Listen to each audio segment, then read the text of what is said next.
Viewers মই এটা interesting video' লৈ আহিছোঁ ভিডিঅ'টো হৈছে সাংস্কৃতিক নগৰী তেজপুৰৰ অগ্নিগড় পাহাৰৰ ৰাতিৰ সৌন্দৰ্য আপোনালোকক দেখুৱাবলৈ লৈছোঁ যে আৰম্ভণিতে আমি যিটো গেট আপোনালোকে দেখিছে এইটো হৈছে অগ্নিগড় পাহাৰলৈ উঠি যোৱাৰ প্ৰমুখ্য গেট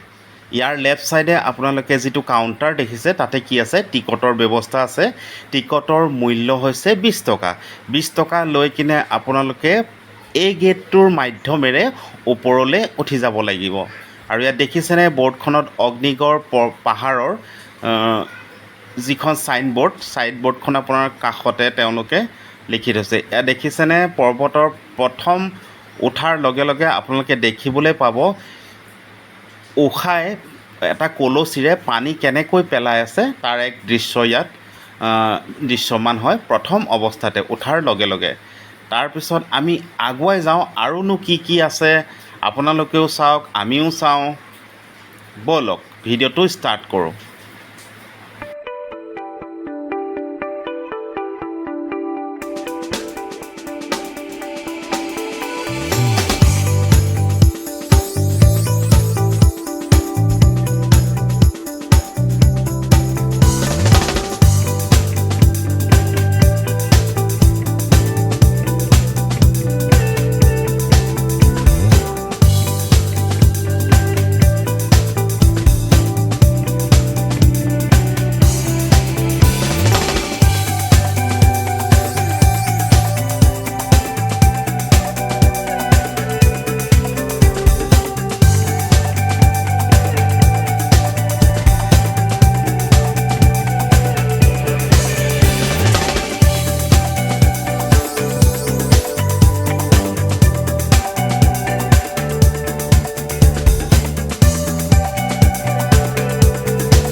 এই পাহাৰৰ পৰাই ব্ৰহ্মপুত্ৰৰ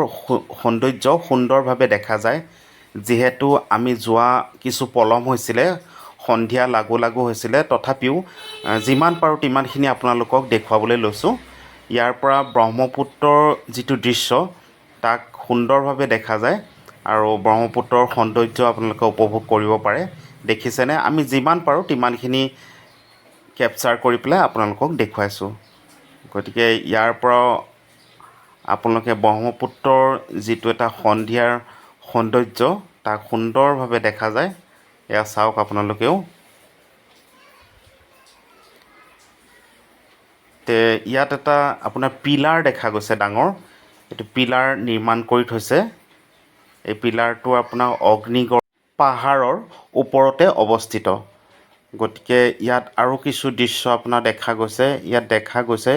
উষা আৰু চিত্ৰলেখাৰ অংকন কৰি থকা দুইজনে কথোপকথন কৰি অংকন কৰি থকাৰ এটা দৃশ্য ইয়াত দৃশ্যমান হৈছে গতিকে বলকচোন চাওঁ দৃশ্যটোনো কি ইয়াত দেখা গৈছে সখী দুইজনীয়ে উষা আৰু চিত্ৰলেখাই ইয়াত চিত্ৰলেখাই চিত্ৰ অংকন কৰি আছে উষাই তাইক কৈ আছে তেনে এক দৃশ্য ইয়াত দেখা গৈছে দেখিছেনে এইটো তাৰ তলতে আপোনাৰ লিখাই আছে উষা চিত্ৰলেখা ষ্টেচু বুলি গতিকে তাৰো এক দৃশ্য ইয়াত দেখা গৈছে আৰু ছাইডত এটা গৃহ দেখিছেনে এটা দুইমহলীয়া এটা গৃহ আছে এই গৃহটোৰ ওপৰত উঠি আপুনি সম্পূৰ্ণ ব্ৰহ্মপুত্ৰৰ সৌন্দৰ্য আৰু লগতে ওচৰত থকা যিবোৰ পাহাৰ আছে তাৰো সৌন্দৰ্য দেখা যায়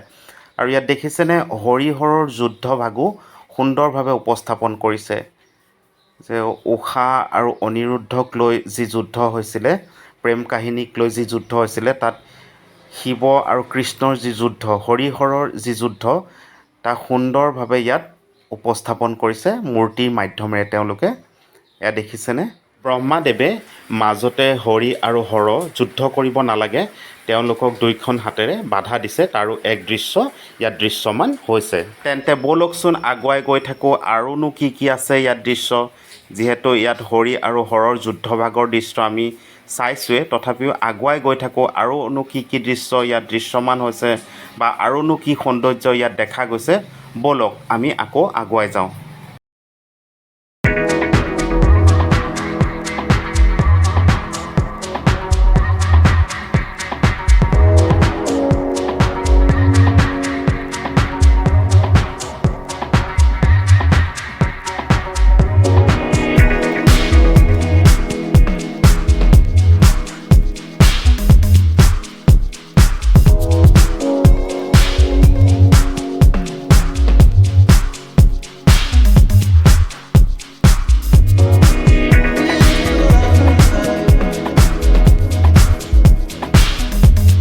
আৰু এক সৌন্দৰ্য দেখা গৈছে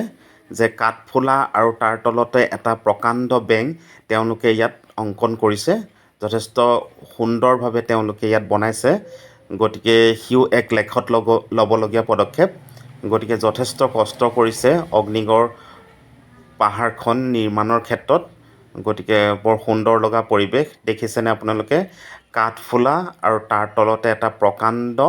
বেং তেওঁলোকে ইয়াত চিত্ৰাংকন কৰিছে, বনাই থৈছে চিমেণ্ট আৰু ৰড আৰু বালিৰে সৈতে। গতিকে বৰ সুন্দৰ লগা। ব'লক ভিডিঅ'টো আগুৱাই যাওঁ। ইয়াত যিহেতু ৰাতি হৈছিলে ভিডিঅ'টো বনাওঁতে, গতিকে ভালদৰে দৃশ্যমান হোৱা নাই, গতিকে তাতে আপোনালোককো দেখুৱাবলৈ লৈছোঁ। ইয়াত দেখা গৈছে বান ৰজাই আপোনাৰ মহাদেৱৰ যিহেতু ভক্ত আছিলে, যিহেতু বান ৰজাই মহাদেৱত যি প্ৰাৰ্থনা কৰিছিলে, এই মহাদেৱৰ প্ৰাৰ্থনাৰ এক দৃশ্য ইয়াত দেখা গৈছে। এয়া বান ৰজা আৰু এয়া মহাদেৱৰ এক দৃশ্য ইয়াত সুন্দৰভাৱে তেওঁলোকে উপস্থাপন কৰিছে মূৰ্তিৰ মাধ্যমেৰে। গতিকে ভাল লাগিছে, বহুত ধুনীয়া। মহাদেৱৰ মূৰ্তিভাগো ইয়াত সুন্দৰভাৱে তেওঁলোকে বনাই থৈছে। গতিকে ধুনীয়া লাগিছে পৰিৱেশটো, ৰাতি যদিও সুন্দৰ লাগিছে। এনেধৰণৰ ভিডিঅ' চাই থাকিবৰ বাবে মোৰ চেনেলটো ছাবস্ক্ৰাইব কৰি দিব, লাইক কৰি দিব, শ্বেয়াৰ কৰি দিব আৰু অল বটনত ক্লিক কৰি দিব। তেন্তে আজিলৈ আহোঁ।